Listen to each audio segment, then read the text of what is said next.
Na pacata cidade de Pedra Alta, aninhada entre as montanhas, o silêncio da paisagem escondia segredos sombrios.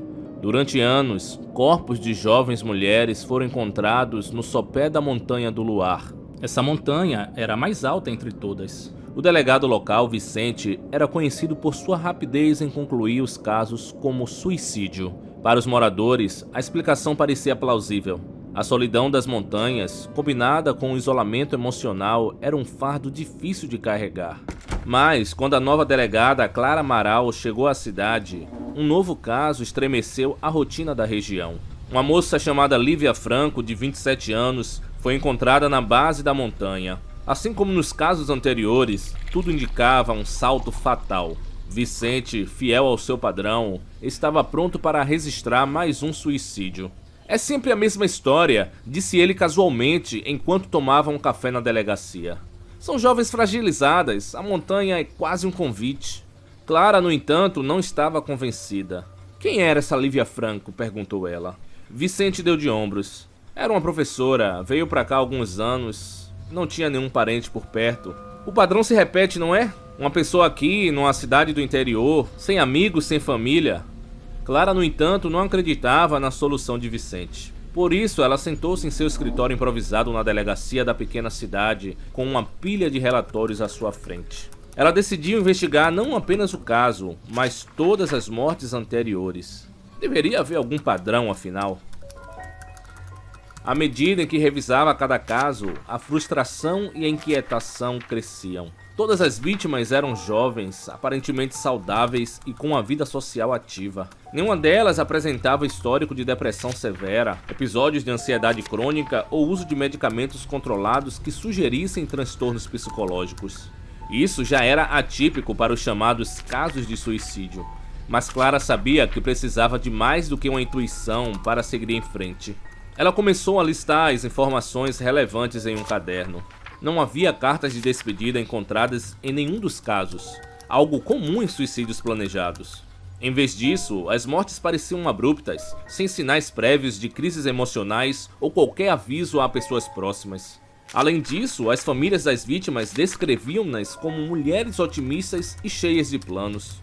Algumas estavam prestes a começar novos empregos, outras planejavam viagens, casamentos, algumas tinham cursos de faculdade para iniciar. Essa não era a trajetória típica de alguém que estava contemplando tirar a própria vida. Clara também analisou os locais das quedas através de fotos e dos relatórios de Vicente. Todas as mulheres haviam despencado do mesmo trecho íngreme e isolado de uma das montanhas mais altas da região, a Montanha do Luar. Este lugar não era particularmente conhecido como um ponto turístico ou de contemplação, mas oferecia uma vista deslumbrante e perigosa. As vítimas não tinham histórico de explorar trilhas ou montanhismo, o que tornava a presença delas naquele local ainda mais peculiar. Clara coçou a cabeça em sua mesa improvisada. Tudo aquilo era muito estranho. Ela continuou analisando. Outro detalhe chamou sua atenção: os pertences das vítimas. Nenhuma carregava objetos pessoais de grande valor no momento da morte, como joias ou dinheiro, mas todas estavam bem vestidas, com roupas que indicavam que saíram de casa para encontros ou compromissos importantes. Clara murmurou para si enquanto anotava as suas conclusões preliminares. Não havia sinais de comportamento impulsivo ou autodestrutivo nas vítimas. Nenhuma delas havia mencionado estar em crise ou demonstrado mudanças abruptas de humor, elementos comuns em suicídios. Na verdade, os perfis eram opostos. Mulheres com vidas vibrantes, cheias de ambições e laços fortes. Clara começava a se perguntar se realmente acreditava que todas essas mortes poderiam ser atribuídas ao mesmo diagnóstico superficial que o antigo delegado havia aceitado. A sensação de algo mais sombrio, algo que fugia ao senso comum, pairava no ar. Se isso não é suicídio, então o que é? Murmurou Clara para si mesma, sentindo um calafrio percorrer sua espinha. No dia seguinte, Clara visitou o local da queda. Assim que chegou, sentiu o vento frio das montanhas cortar sua pele. A trilha até o topo era traiçoeira, mas não impossível de escalar. No topo, encontrou pegadas de sapatos no solo próximo à beirada. Mas o que chamou sua atenção foi uma leve marca no tronco de uma árvore próxima, como se alguém tivesse se agarrado a ela. Isso tudo é muito estranho, pensou Clara. Ela anotou tudo em seu bloco de notas e foi embora. De volta à delegacia, Clara se afundou nos depoimentos como se estivesse montando um quebra-cabeça invisível. Com o rosto iluminado apenas pela lâmpada da mesa, ela revisava anotações e comparava os relatos fragmentados que começavam a formar uma linha tênue de conexão. No interrogatório com amigos e conhecidos de Lívia, detalhes aparentemente insignificantes começaram a emergir. Alguns mencionaram que Lívia parecia estar mais reservada nas semanas anteriores à sua morte, mas isso não era incomum em alguém que enfrentava dificuldades pessoais. No entanto, um detalhe peculiar chamou a atenção de Clara. Uma vizinha revelou que Lívia havia comentado casualmente sobre ter conhecido uma mulher estranha no mercadinho local. A descrição vaga despertou a curiosidade da delegada. Segundo o depoimento, Lívia havia descrito a mulher estranha como uma figura de olhar frio, sempre acompanhada de um silêncio incômodo e uma cicatriz na bochecha em forma de uma letra C. Em um novo depoimento, outra testemunha contou que Clara sempre ia à mercearia de Raul, um dos estabelecimentos mais antigos da cidade. Na declaração seguinte, mais uma menção à mercearia de Raul. O local foi citado ainda mais 2 vezes. Talvez fosse uma informação irrelevante, mas Clara aprendeu em sua vida policial que pequenos detalhes poderiam trazer à tona informações cruciais. Por isso, resolveu ir ao comércio de Raul. Em conversa com o dono da mercearia, Clara não obteve nenhuma novidade. Raul contou que Lívia comprava lá todos os dias, assim como a maioria dos moradores de Pedra Alta. A visita pareceu uma perda de tempo, mas quando eles estavam se despedindo, Clara notou um porta-retratos sobre o balcão. Na imagem, Raul posava ao lado de uma mulher de olhos frios. "É minha esposa Elvira", explicou ele. Clara fitou a fotografia de mais perto e um detalhe fez os pelos do pescoço se eriçarem. Elvira tinha uma cicatriz na bochecha. Não dava para ver muito bem, mas Clara poderia jurar que era no formato de uma letra C. A delegada perguntou pelo casamento deles e Raul pareceu desconcertado. "É um casamento comum. Somos casados há quase 30 anos. Não sei como isso tem a ver com os casos." Clara apenas assentiu e foi embora. Na delegacia, ela pediu a Vicente mais informações sobre Elvira. Ele, no entanto, deu de ombros. "Não tenho muito o que falar dela. Ela se tornou uma mulher reservada e não a vemos muito por aí." "Se tornou?" questionou Clara. "Então ela não era assim antes?" Vicente coçou o queixo, pensando na pergunta. "Bem, há anos atrás, ela era uma mulher simpática, expansiva, falava com todo mundo, mas algo mudou.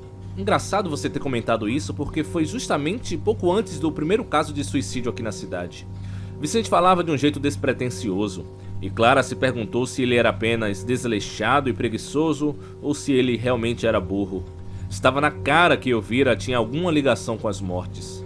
Enquanto as peças do quebra-cabeça começavam a se alinhar, Clara decidiu que sua próxima visita seria à casa de Elvira. Havia muitas conexões para ser apenas uma coincidência. Ela pegou seu bloco de notas e saiu. Elvira recebeu sem muita alegria. Os olhos de Clara pularam direto para a cicatriz na bochecha. Ela era a mulher mencionada, não havia dúvidas. Quem mais, em uma cidade pequena como aquela, teria uma cicatriz na bochecha em forma de C?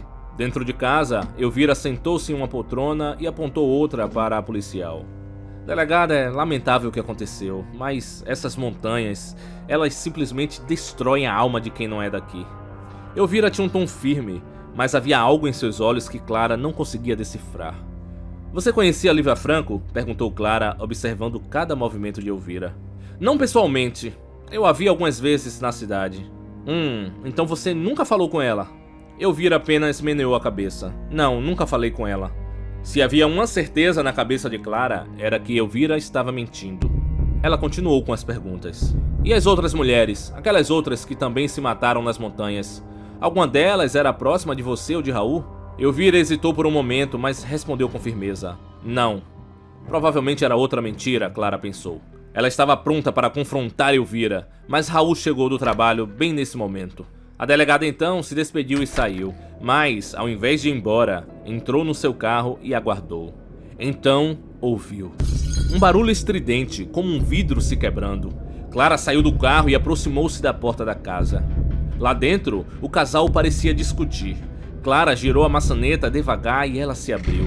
Raul e Elvira estavam tão ocupados em sua discussão que não perceberam que Clara havia entrado. Elvira segurava Raul pelo colarinho. "Você destruiu nossas vidas!" ela gritava. "Mas eu dei um jeito em tudo!" Clara apontou a arma, ordenando que Elvira soltasse Raul. Elvira obedeceu, mas começou a rir histericamente enquanto Raul se entregava ao choro.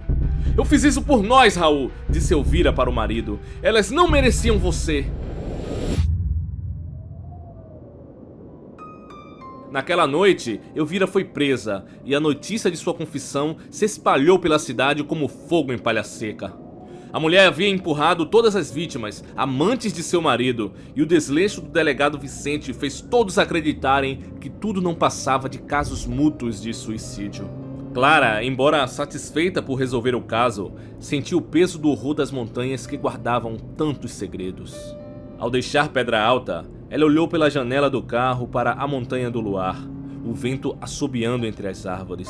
Não havia mais corpos caindo, mas o eco das tragédias ainda ressoava na memória de todos que viviam sob sua sombra.